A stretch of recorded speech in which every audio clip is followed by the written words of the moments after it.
Mesdames et messieurs, bonjour. En direct de l'hémicycle du Palais Léon-Bas, abritant le siège de l'Assemblée nationale, nous assistons en direct à la communication du président de la République aux deux chambres du Parlement réunies en congrès ce matin, et ce conformément aux dispositions de l'article 24 de la Constitution. Donc,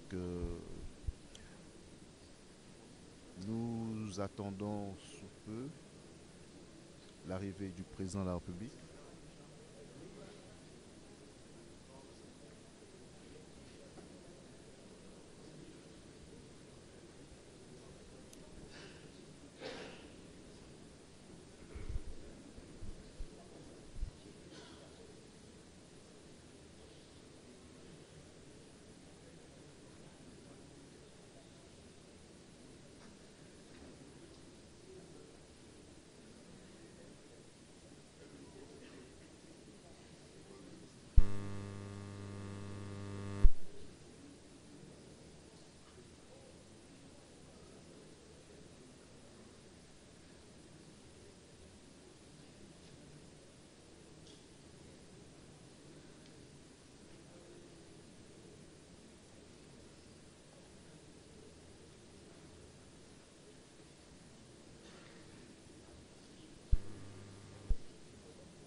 D'ailleurs, nous assistons à l'arrivée du président de la République, le chef de l'État.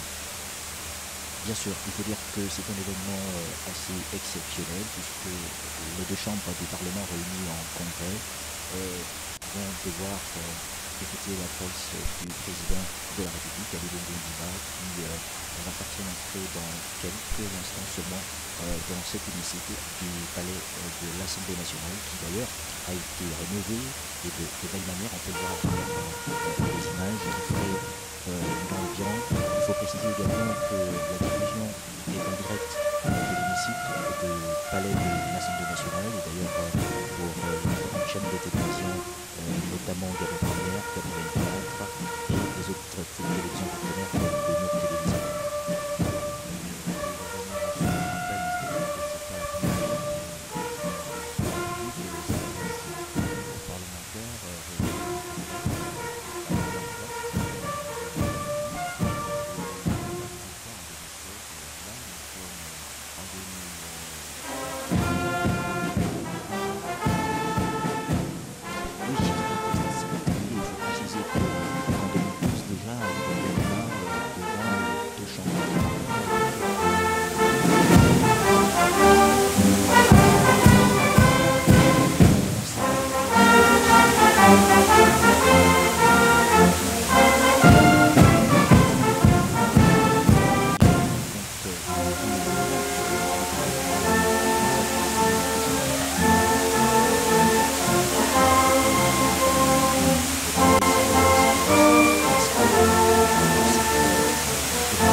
plan d'accélération des transformations lorsqu'il recevait les membres du gouvernement en conseil gouvernemental. Et donc, voici autant d'éléments qui permettent de revenir sur les ambitions de ce chef d'État qui a son cœur sur la main pour diriger son pays. D'ailleurs, il l'a dit encore récemment, je ne serais heureux que quand les Gabonais le seront. Cette phrase qu'il n'a eu de cesse de rappeler, voilà, qui guide son action politique aujourd'hui, nous amène à comprendre la volonté de ce dernier.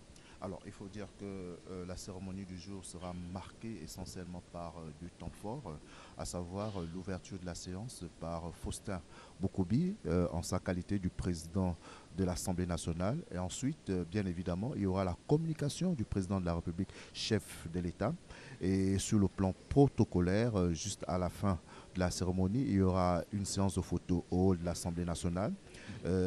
Ensuite, s'en suivra une aide d'honneur des deux présidents des chambres du Parlement pour accompagner le chef de l'État, n'est-ce pas? Alors, sûr. nous voyons les membres du gouvernement, les députés, les membres le cabinet du président de la République qui sont là à l'hémicycle du Palais Léon-Mba, totalement rénové, comme tu l'as si bien relevé, Armstrong. Oui, totalement rénové. Et d'ailleurs, la présence aujourd'hui du chef de l'État ici à l'Assemblée nationale nous venons de voir le président de l'Assemblée nationale, la présidente du Sénat en discussion avec le président de la République. Oui, donc on disait...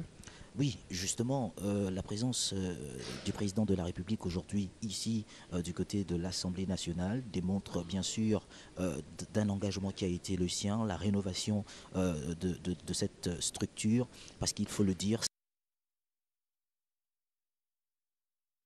de mille feux.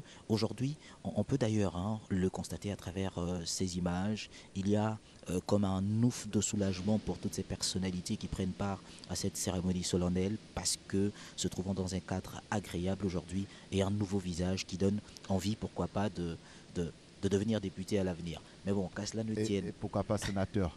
et tu l'as si bien dit dans tes propos à l'entame de ce direct que nous sommes bien évidemment suivis sur les deux chaînes de télévision publique, à savoir Gabon 24 et Gabon Première. Et tout à l'heure, à la fin de ce direct depuis l'hémicycle, nous aurons droit à des plateaux avec d'un côté Marielle qui aura au hall des invités avec qui elle va décrypter notamment la communication. Notamment Laetitia Ngalébika qui recevra après cette cérémonie quelques personnalités, des analystes politiques pour aborder justement les grandes lignes de ce discours du président de la République. Et puis de l'autre côté, donc du côté de Gabon Première, Martial Tchubinda également se fera le plaisir d'analyser également ce discours avec d'autres invités. Alors il faut surtout rappeler que sur le plan politique, ce discours du président de la République devant les parlementaires réunis en congrès est le signe que celui-ci entend célébrer, accélérer, avais-je envie de dire, la cadence des réformes d'ici à 2023, date de la prochaine élection présidentielle d'ailleurs. Et puis, il faut préciser qu'aujourd'hui, ce dernier tend la main à toutes les forces vives de la nation. D'ailleurs, on l'a bien compris à travers les différents échanges qu'il a eus récemment. On a vu des acteurs politiques de tous bords aller rencontrer le président de la République, puisqu'il y a dans un passé très récent des critiques qui étaient portées à l'endroit Monsieur le Président de l'Assemblée nationale, président du Congrès, du Parlement, ces personnes le disaient, accompagné de Monsieur il le démontre, le Président de la République, il est chef de prompt l'État, à son recevoir Excellence qui souhaite Ali Bongo travailler à ses Ondimba. côtés pour le développement de la nation gabonaise, parce que désormais Ali Bongo Ondimba plus que jamais tend la main à tous les acteurs. Nous allons assister à l'entrée du président de la République avec à sa suite le président de l'Assemblée nationale et la présidente du Sénat dans l'hémicycle du Palais Léon-Mba. Nous vous rappelons que le président de la République a convoqué les deux chambres du Parlement en congrès pour une communication et ce conformément à l'article 24 de la Constitution qui permet au président de la République de s'adresser soit directement aux élus du peuple ou alors par par une communication.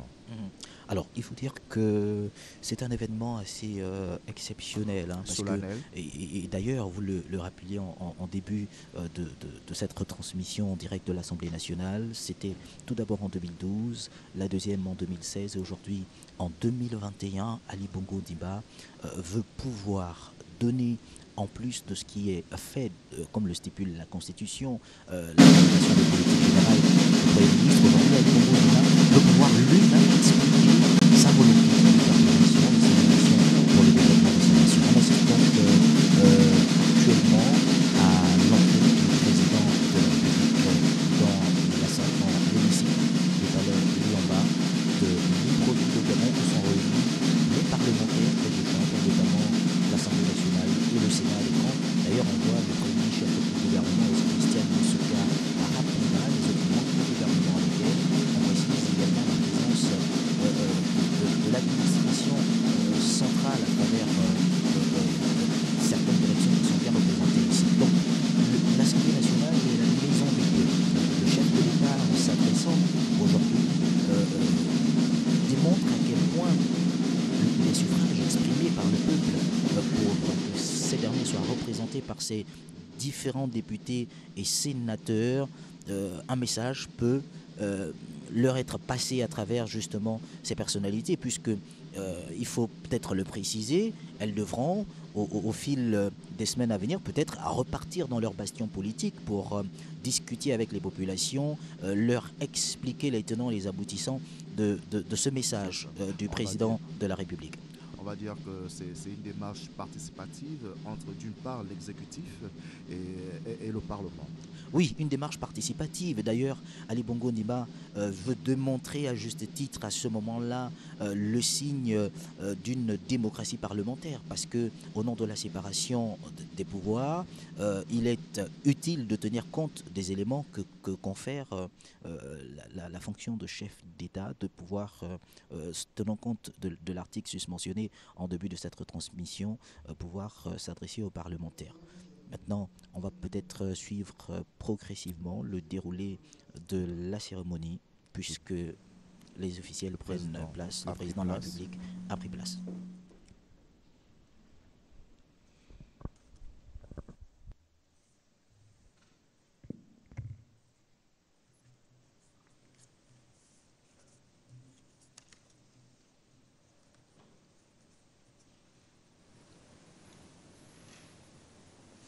Le Parlement du Congrès est ouvert. Avant toute chose, notamment les salutations d'usage, permettez-moi de vous révéler l'acte juridique sur la base duquel la présente rencontre a lieu en lisant le décret y afférent. Décret numéro 00168 PR portant convocation d'une réunion du Parlement en congrès. Le président de la République, chef de l'État, vu la Constitution, notamment en son article 24, décrète. Article 1er. Conformément à l'article 24 de la Constitution, une réunion du Parlement en congrès est convoquée le 25 juin 2021 à 10 heures. Article 2. Le Parlement se réunira en congrès sur l'ordre du jour suivant. Communication du président de la République. Article 3. Le présent décret, qui prend effet à compter de sa date de signature, sera enregistré, publié selon la procédure d'urgence et communiqué partout où besoin sera. Libreville, le 21 juin 2021, par le président de la République, chef de l'État. Excellences, Monsieur le Président de la République, chef de l'État, Madame le Premier ministre, chef du gouvernement, Mesdames et Messieurs les membres du gouvernement, distingués invités, Mesdames, Messieurs, au nom de Madame la Présidente du Sénat, ici présente, de l'ensemble des députés de la 13e législature de l'Assemblée nationale et des sénateurs de la 5e législature du Sénat, l'honneur m'échoit, en ma qualité de président du Congrès, que me confère l'article 2 du règlement du Congrès, de vous souhaiter la bienvenue à la Maison du Peuple. Ce magnifique hémicycle, flambant neuf, qui nous accueille majestueusement, vient de renaître de ses cendres et nous avons le plaisir de nous y installer pour la première fois.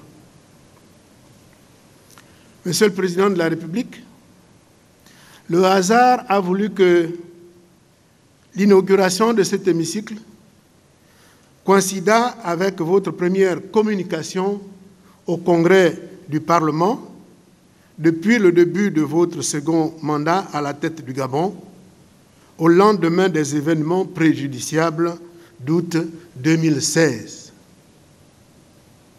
Ce symbole ne saurait en occulter un autre, à savoir que cette cérémonie à l'Assemblée nationale correspond à votre première apparition en présentiel à la Maison du Peuple depuis le malheureux événement survenu le 24 octobre 2018. De surcroît, c'est un immense plaisir pour nous de retrouver un ancien collègue député qui n'ignore rien des arcanes du Parlement, voire des péripéties des parlementaires. Aussi, voudrions-nous, à l'unisson, sénateurs et députés, traduire notre joie et celle des citoyens républicains que nous représentons au sein des deux chambres du Parlement par une grande ovation. Debout, s'il vous plaît.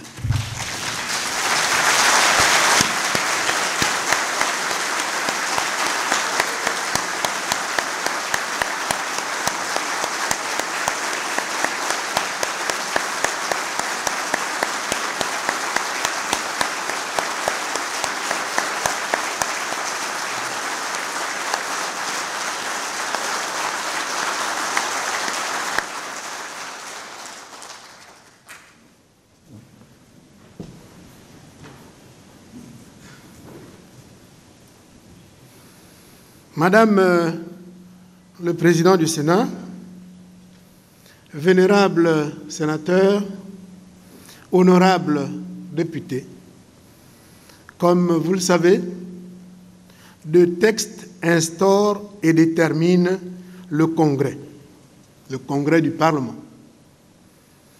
En effet, comme indiqué dans le décret dont je viens de vous livrer la teneur, la présente réunion du Congrès du Parlement se tient en application de l'article 24 de notre Constitution qui dispose, je cite, « Le Président de la République communique avec chaque chambre du Parlement par des messages qu'il fait lire par le président de chacune d'elles. À sa demande, il est entendu par les chambres du Parlement réunies en congrès. Ces communications ne donnent lieu à aucun débat. Hors session, chacune des chambres est convoquée spécialement à cet effet. En outre, il est régi par le règlement du Congrès du Parlement. daté du 29 juillet 2003, qui dispose, je cite, article 1er, le Congrès s'est réuni à la date indiquée dans le décret du président de la République, convoquant le Parlement en congrès. Article 2, le bureau du Congrès est celui de l'Assemblée nationale. Article 9, enfin, l'ordre du jour du Congrès est fixé par décret du président de la République convoquant le Parlement en congrès. Conformément à l'article 3 du dit décret, l'ordre du jour comporte un point unique, à savoir communication du président de la République, chef de l'État. Aussi, invitons-nous très respectueusement Monsieur le Président de la République à livrer sa communication au Congrès ici réuni. Monsieur le Président de la République, veuillez avancer et prendre la parole devant ce Congrès.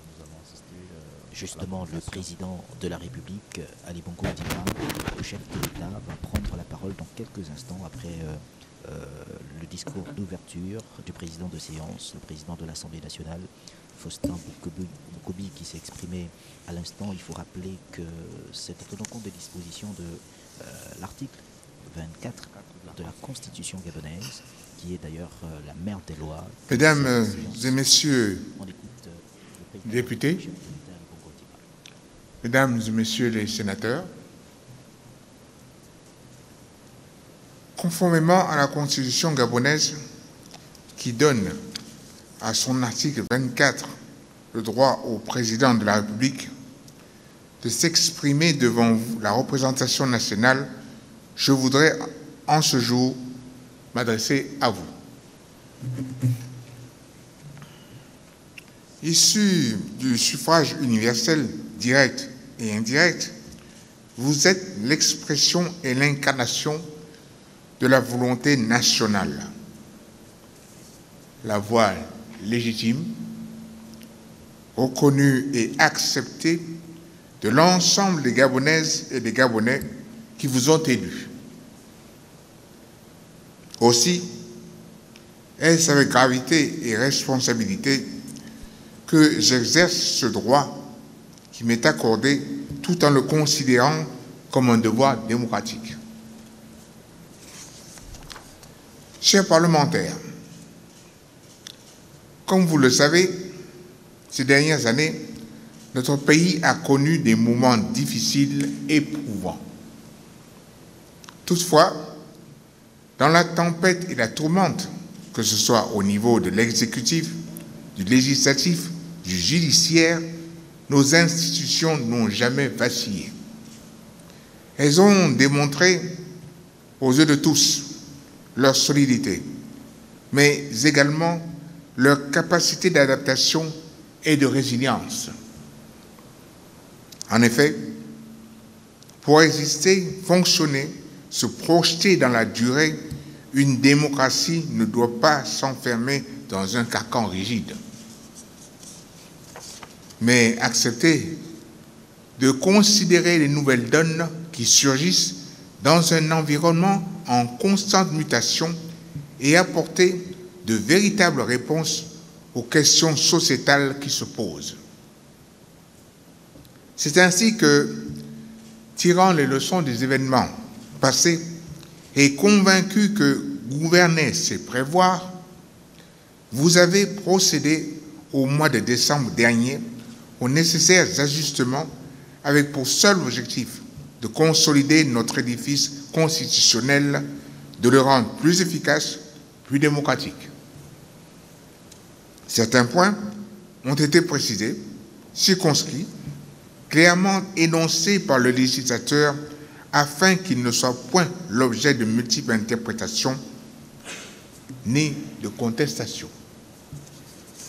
Cela concerne notamment la réglementation en cas d'empêchement temporaire ou définitif du président de la République ou de vacance du pouvoir, ou encore la responsabilité pénale du chef de l'État qui, bien que protégé dans l'exercice de ses fonctions, ne bénéficie pas d'une impunité absolue. D'autres points ont été intégrés. Ainsi, la possibilité désormais offerte au président de la République de nommer 15 sénateurs sur 52 afin de donner l'opportunité à des hommes et à des femmes aux compétences confirmées et reconnues de contribuer valablement à l'édification et à l'affermissement de notre démocratie. Cette initiative nécessite des dignes représentants du pouvoir législatif que vous êtes, du discernement, de la clairvoyance, de la sagesse. Aussi, voudrais-je vous exprimer mes vives félicitations.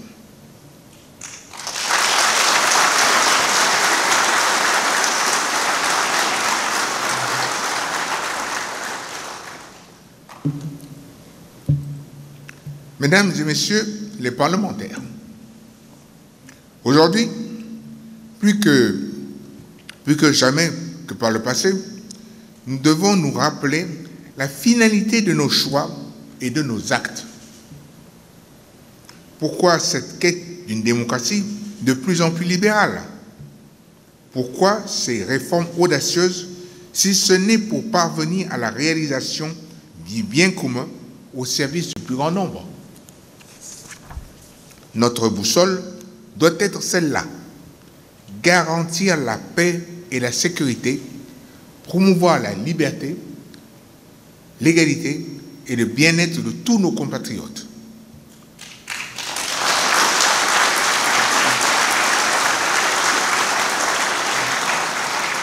La sécurité est la première des libertés. La sécurité résulte de la paix. Cette paix, nous devons tout faire pour la préserver jalousement. Sur le plan extérieur, nous pouvons nous réjouir de la récente élection de notre pays au siège de membres non permanents du Conseil de sécurité de l'ONU.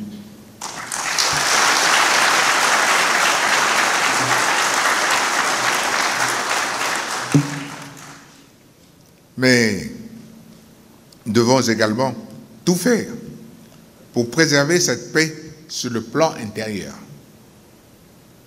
Une paix qui fait partie de notre histoire politique et qui manque parfois cruellement ailleurs en Afrique. Cela s'appelle la concorde civile, le vivre ensemble. Elle est le fruit d'une démocratie apaisée où nos concitoyens se sentent légitimement représentés à travers leurs élus, vous et moi. À cet égard, je salue la réouverture du Palais Léon-Mba. Tel un phénix, il renaît de ses cendres. C'est la preuve que si l'on peut s'en prendre à un bâtiment, on ne peut attenter à une idée, a fortiori à un idéal. Que chacun se le dise, la démocratie au Gabon, elle est sacrée.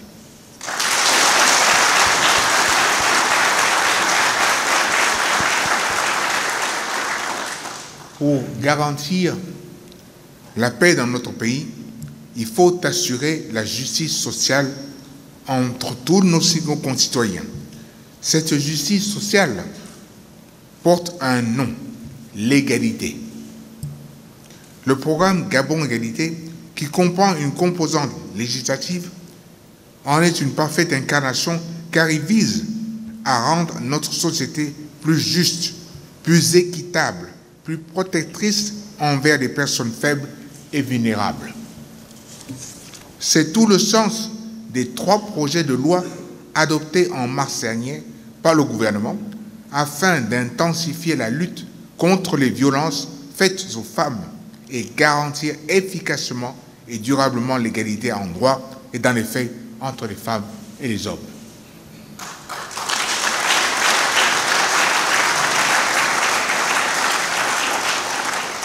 Ces textes qui modifient à la fois le code pénal, le code civil, vous les avez, mesdames et messieurs les parlementaires, récemment votés à une très large majorité. Je vous en félicite. Vous en êtes approprié l'esprit et la lettre. Vous avez su saisir cette opportunité historique, opportunité d'aménager la société gabonaise à faire un pas de géant, à s'arrimer à la modernité tout en préservant ses traditions et son socle culturel. Opportunité de soutenir, de préserver, de garantir par des textes de loi le rôle prépondérant que la femme gabonaise a toujours occupé au sein de nos familles et de nos communautés. Vous avez fait du programme Gabon Égalité non pas un slogan, mais une réalité.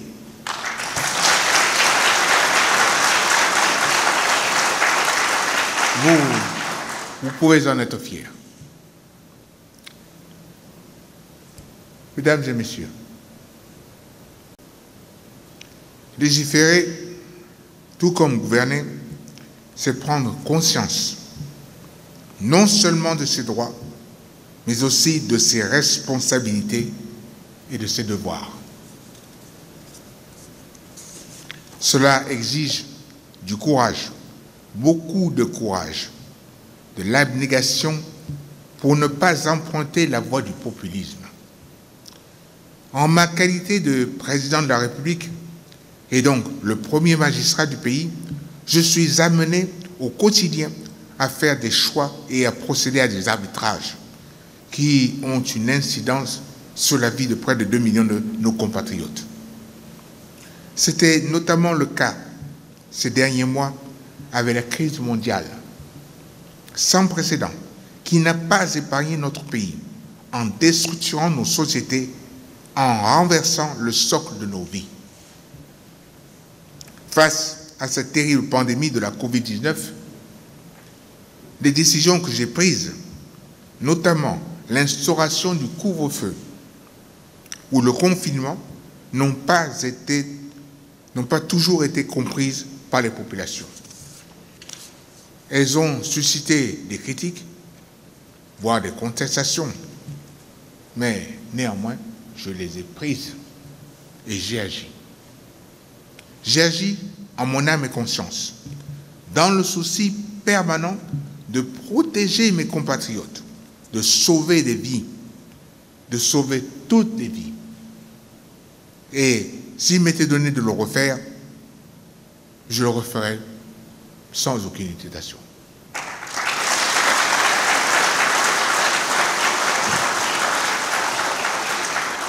En effet, c'est grâce à ces choix douloureux, à notre sens de responsabilité et de solidarité que notre pays a été mieux protégé que beaucoup d'autres. Nous pouvons nous en féliciter. Le Gabon est cité comme une référence sur le continent pour sa gestion rigoureuse de la crise sanitaire, pour sa capacité à tester, à soigner et maintenant à vacciner.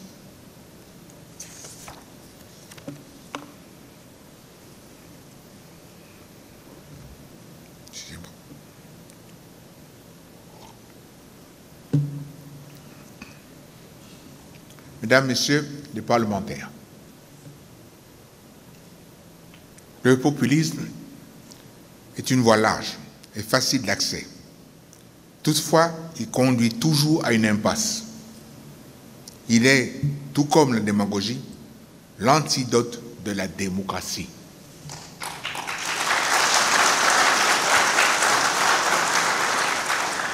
Aussi, voudrais-je vous rappeler, si besoin est, que dans ce temple de la loi, seul l'intérêt supérieur de la nation doit primer. Et en votre qualité d'élu du peuple, vous avez l'honneur de légiférer, de façonner le cadre juridique qui permet la vie en société. Vous avez également un devoir de responsabilité, ne le perdez jamais de vue. Par vos votes, vous pouvez impacter positivement ou non le cours d'une vie, la préserver ou non des abus de toutes sortes, la sauver ou la condamner. Vous pouvez permettre à nos mères, nos épouses, nos filles d'avoir des opportunités égales à celles des hommes. C'est l'essence même des propositions faites dans le cadre du programme Gabon Égalité. Et il en va de l'intérêt général dans notre pays.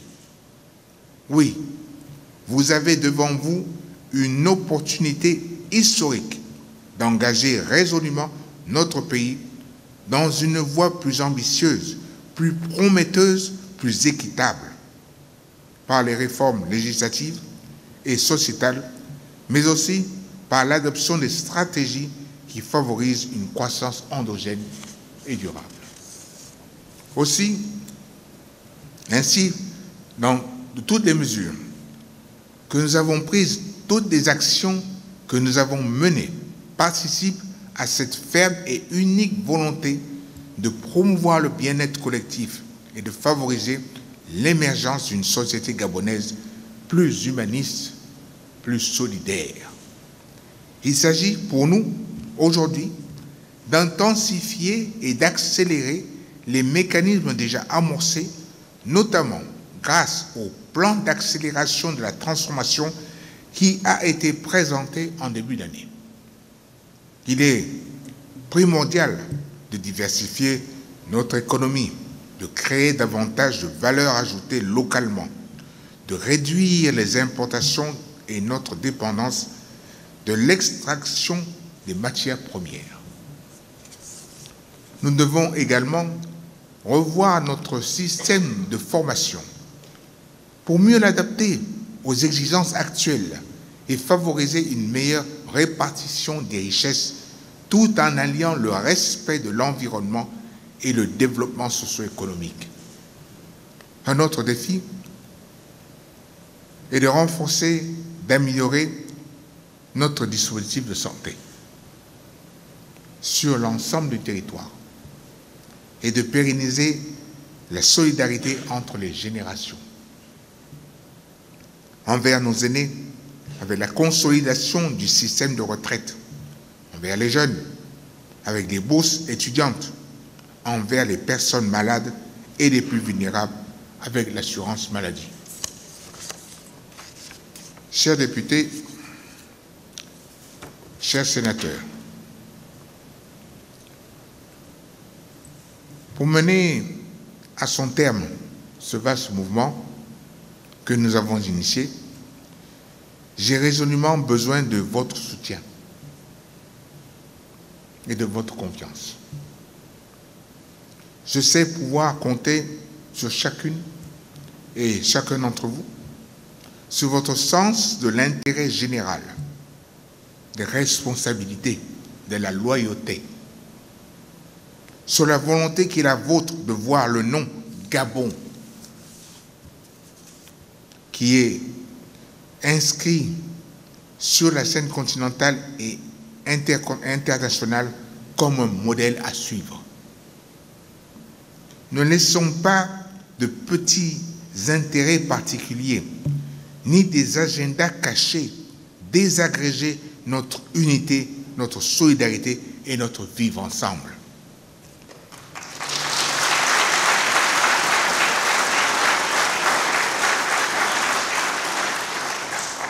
Que Dieu vous bénisse, que Dieu vous bénisse et qu'il bénisse le Gabon.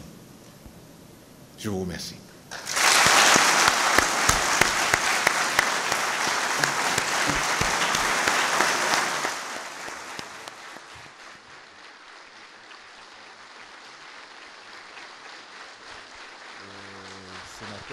été réunis en congrès, de revenir un peu sur la situation du Gabon en pleine pandémie de crise de coronavirus, parler de l'économie et vraiment un mot est revenu sans cesse, la paix, la sécurité.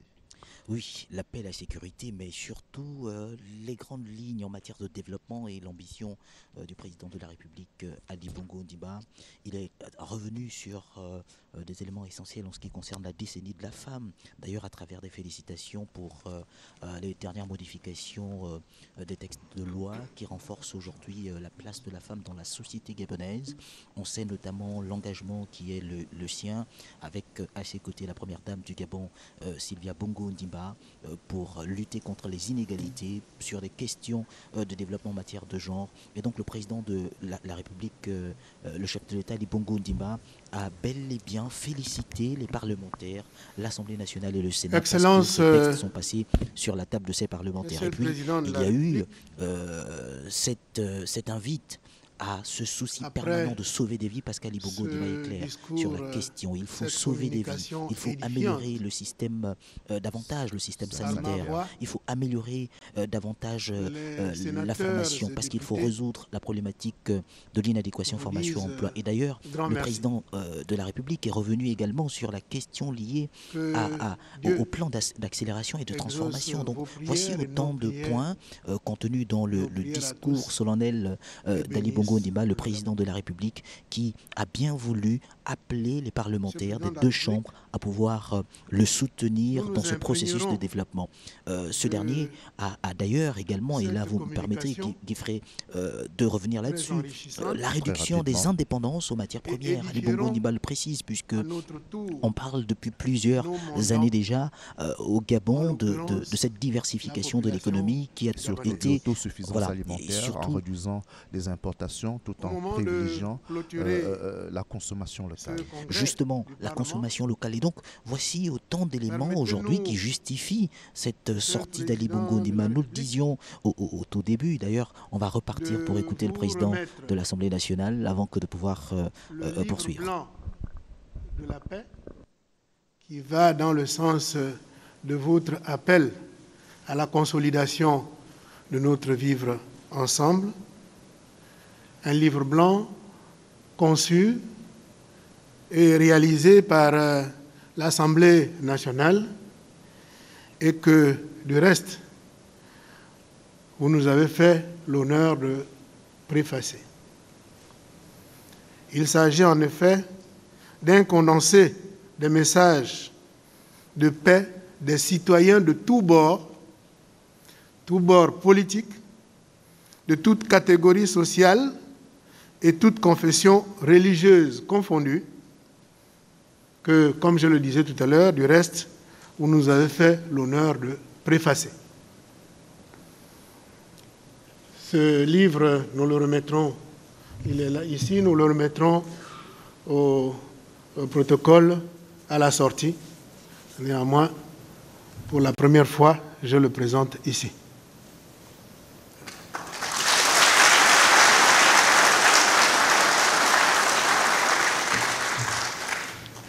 Et tout en le présentant, je montre la préface qui est de votre signature.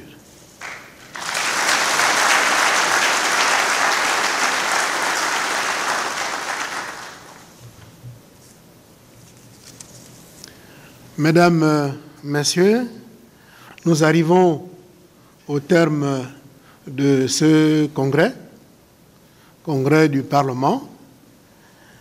Je vous remercie tous et le congrès du Parlement est clos.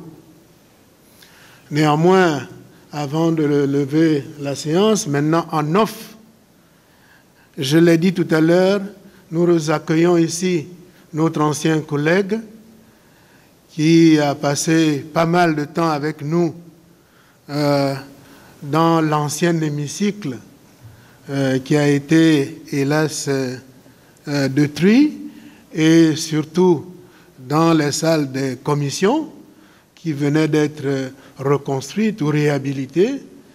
Et je voudrais prendre 30 secondes en invitant vos collègues pour apporter le symbole de l'honneur,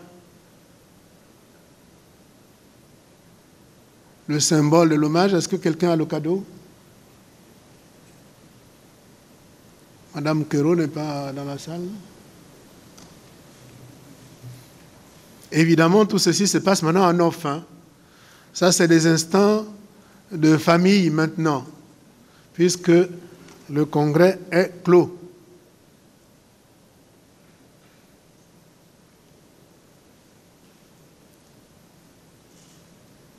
Protocole, il accorde.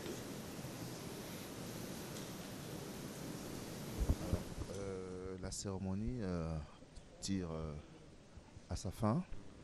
Quelques communications. Vous savez, ce n'est pas toujours facile de gérer un grand événement. Revenir sur les temps forts qui ont ponctué la communication du président de la République, Armstrong Agaya. Oui, il faut dire que certains points ont été évoqués par le chef de l'État, nous le disions déjà il y a quelques instants, notamment les questions de santé, les questions de retraite, parce qu'il a dit nous ne devons pas oublier nos aînés, il faut pouvoir tenir compte de leur existence, les accompagner de la plus belle des manières. Et d'ailleurs, c'est une ambition portée par Ali Bongo Ondimba depuis plusieurs années déjà, et on a vu les réformes qui ont été menées en ce qui concerne la question des retraites au Gabon, au niveau par exemple de la CNSS. Maintenant, il y a la question sanitaire, en matière de santé, l'amélioration du système sanitaire gabonais. Ali Bongo Ondimba continue d'œuvrer dans ce sens. Les infrastructures sanitaires au Gabon existent, oui, la qualité y est. Maintenant, le chef de l'État gabonais évoque aussi les questions de formation, mais surtout de représentativité sur l'ensemble du territoire national, que l'on soit capable de trouver également des structures de ce niveau-là dans d'autres provinces du Gabon. C'est toute l'ambition d'Ali Bongo Ondimba, bien exprimée ce jour. Sur des questions d'éducation également, il a bien dit, il faut... Alors, autre point évoqué, pas le moindre, sur le plan diplomatique, le Gabon, une référence en termes de sécurité, de paix et de défense, et cela tombe au moment où le Gabon a justement été élu au niveau de l'ONU, au siège de Conseil de sécurité de l'ONU. Ali Bongo s'est également apaisanti là-dessus. Oui, il faut dire que c'est une victoire diplomatique pour le Gabon, et d'ailleurs cette victoire s'inscrit en droite ligne des recommandations du chef de l'État gabonais, qui a toujours été au devant de la scène sur le plan international. Les questions environnementales, Ali Bongo Ondimba est aujourd'hui un champion de la lutte contre les questions de changement climatique. On voit bien le leadership qu'il porte au sein de l'Union africaine. Aujourd'hui, au sein des Nations Unies, le président gabonais ne cesse de ménager des efforts. Alors, le présidium, notamment les présidents des deux chambres du Parlement, vont se retirer. Le président de la République également. Comme on le disait tantôt, il y aura une séance de photos au hall avant que le président ne puisse se retirer. Alors, on rappelle quand même que pour décrypter et mieux comprendre cette communication du président de la République dans les deux chaînes de télévision publique, il y a des plateaux spéciaux qui sont prévus. Oui, il y a des plateaux spéciaux qui sont prévus, notamment à la première chaîne de télévision, la chaîne mère,